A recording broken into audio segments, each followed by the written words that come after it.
હું આજે માર્કેટમાં ગઈ હતી તો ત્યાં છે ને એક ફેમિલી હતું જે ફર્નિચરના શોરૂમમાં નાનો એવું દુકાન ને શોરૂમ એને એવું કહેવાય એમ ત્યાં આવ્યા હતા.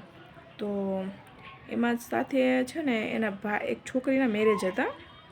તો એના ભાઈ ને ભાભી ને એના મમ્મી ને પપ્પાને બધા સાથે હતા એમ. તો ફર્નિચરને એ લોકો જોતા હતા અને હું તો ત્યાંથી નીકળી હતી મારી ફ્રેન્ડ હારે. તો એ લોકો બધા ડિસ્કસ કરતા હતા એમ કે કેટલું મોંઘું છે આમ ને તેમ ને. એટલે મારી ફ્રેન્ડ છે ને એ બાજુની શોપમાં બધું જોતી હતી એમ કે ત્યાં બાજુમાં પ્લાસ્ટિકનો શોરૂમ પડ્યો હતો એમ, સેલ પડ્યો હતો એમ, શોરૂમમાં સેલ હતો એમ. તો ત્યાં એ બધું જોતી હતી.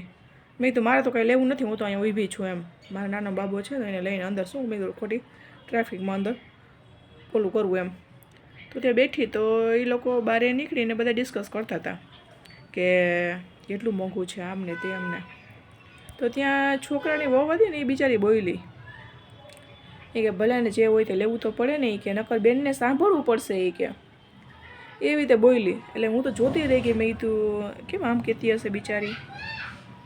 તો પછી એકલી એને ઘરવાળાને કહે જોવો છો ને કે આજે તમે એ કે આટલું છે તો પપ્પાને તમે એમ કહો છો કે પપ્પા કેટલું મોંઘું છે, આ નથી લેવું, આવું બીજું લઈ લે એમ.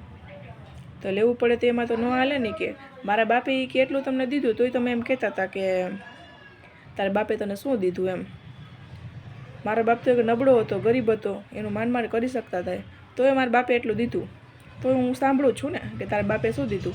તમારે તો સારું છે એ કે બેનને લઈ દો ને એ કે નકર બેનને સાંભળવું પડશે એ કે.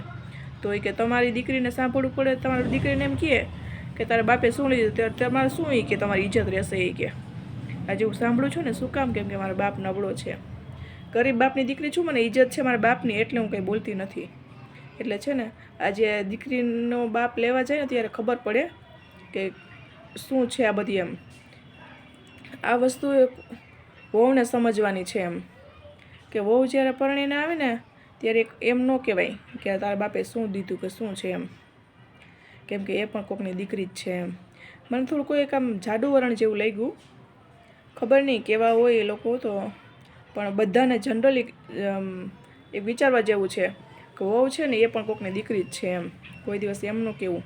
જેટલું તમને એ લોકોએ એવડી મોટી કરીને દીકરી તો આપી છે તો બીજું તમારે શું જરૂર છે એમ. મારી કંઈ ખોટી વાત કોઈ તો કયો. આવડી મોટી કરીને તમને એવડી દીકરી પોતાની આપી દીધી છે, એનાથી કિંમતી વસ્તુ શું હોય એના મમ્મી પપ્પા માટે એને. એટલે છે ને કોઈ દીકરીને કોઈ દિવસ એવું ન કહેવું એમ. જો મારો વિડીયો સારો લાગ્યો હોય તો સબસ્ક્રાઈબ કરવાનું ભૂલતા નહીં. જય દ્વારકાધીશ, જય મુરલીધર.